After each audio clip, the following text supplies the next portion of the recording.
Kami dari kelompok 6. Sebelum memulai videonya, izinkan kami memperkenalkan diri terlebih dahulu. Perkenalkan, nama saya Raihan Cismabayu dengan NIM 23022.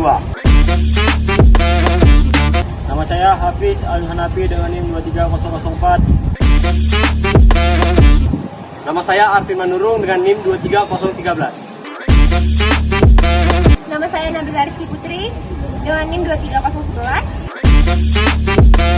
Nama saya Iren Cynthia Subakti dengan NIM 23025. Nama saya Dia Sucinda dengan NIM 034. Dan nama saya Gabriel Sinurat dengan NIM 23048. Adapun judul video kami kali ini adalah pengaruh beberapa teknik pengendalian hama terhadap populasi serta intensitas serangan hama ulat penggulung daun kedelai pada tanaman kedelai.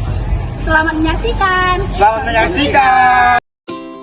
Langkah pertama pada praktikum ini adalah dilakukan pembuatan kerangka sungkup yang berfungsi sebagai tempat untuk meletakkan tanaman, hama, dan juga predator pada praktikum pengendalian hama terpadu.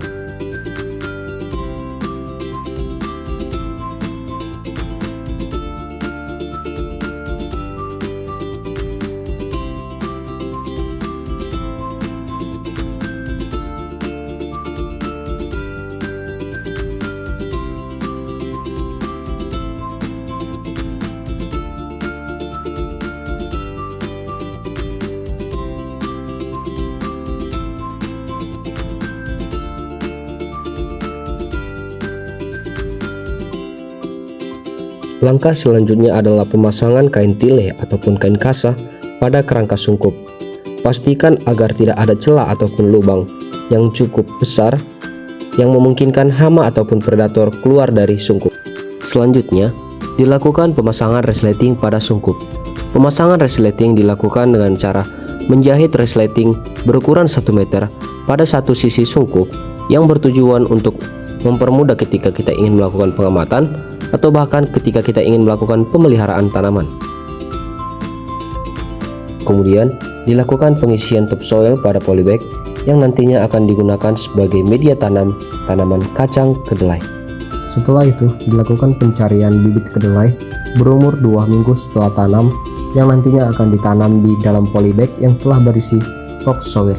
Berselang 1 minggu setelah pindah tanam, maka akan dilakukan penjarangan yang bertujuan untuk mengurangi risiko terjadinya persaingan antar tanaman. Selain itu juga untuk mempermudah dalam melakukan pengamatan. Dilakukan penyiraman rutin pada tanaman kedelai agar kebutuhan air pada tanaman maupun tanah tetap dapat terpenuhi untuk proses respirasi maupun proses evapotranspirasi.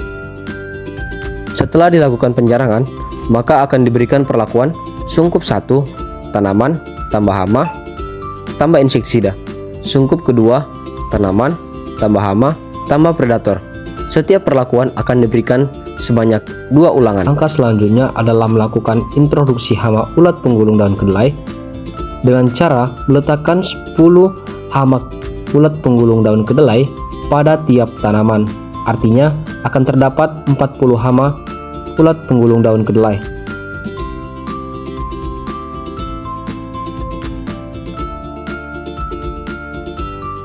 Dan setelah itu juga akan dilakukan introduksi predator cocopet pada sungkup kedua dengan cara meletakkan 5 predator pada tiap tanaman yang berada di sungkup kedua. Artinya akan terdapat 10 predator cocopet.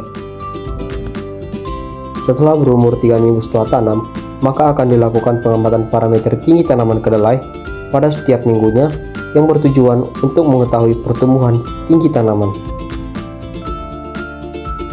Selain pengamatan parameter tinggi tanaman, juga dilakukan pengamatan jumlah daun kedelai.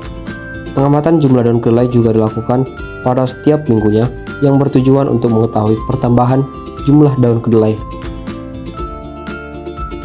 Setelah berselang 3 hari, dilakukan pengamatan parameter intensitas serangan hama pada tanaman kedelai. Pengamatan dilakukan selama 1 kali 3 hari dan pengamatan dilakukan sebanyak 7 kali. Untuk perhitungan intensitas serangan hama dapat dilihat pada gambar berikut ini.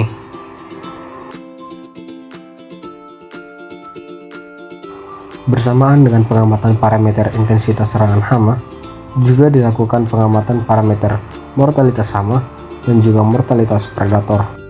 Dan untuk rumus mencari mortalitas hama dan predator dapat dilihat pada gambar berikut ini.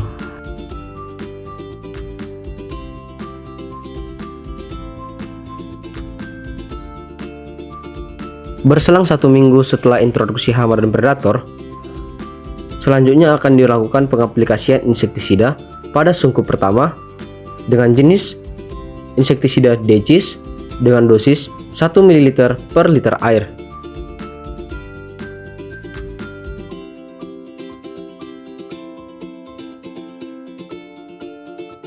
Baiklah, saya akan menjelaskan mengenai PHT beserta jenisnya. PHT atau pengendalian hama terpadu adalah suatu pendekatan pengelolaan hama dan penyakit tanaman yang bersifat ekologis dan ekonomis. PHT memadukan berbagai metode pengendalian dalam satu kesatuan strategi untuk mengelola populasi hama dan penyakit agar tidak menimbulkan kerugian ekonomi. Ada beberapa jenis PHT. Yang pertama adalah pengendalian kultur teknis atau budidaya tanaman sehat, dan yang kedua pengendalian fisik dan mekanis, yang ketiga pengendalian biologis atau hayati, serta yang keempat adalah pengendalian kimiawi. Terima kasih.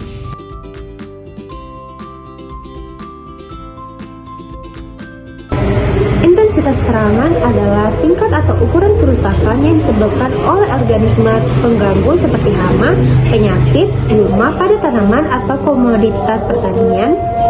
Ini menggambarkan seberapa parah serangan tersebut terjadi. Berdasarkan grafik perlakuan intensitas serangan, dapat kita lihat dan kita ketahui bahwa perlakuan 1 dan 2 terdapat penambahan perlakuan insektisida. Insektisida berpengaruh secara berkala terhadap penurunan intensitas serangan hama ulat penggulung daun. Dibandingkan dengan perlakuan tanpa insektisida, hama masih memungkinkan bertambah atau berkembang biak sehingga meningkatkan intensitas serangan secara berangsur.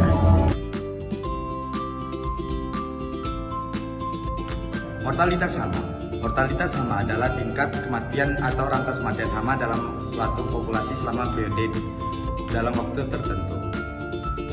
Secara sederhana, mortalitas menunjukkan beberapa banyak individu hama yang mati dari total populasi awal. Berdasarkan grafik mortalitas hama dapat kita ketahui bahwa perlakuan 1 dan 2 dengan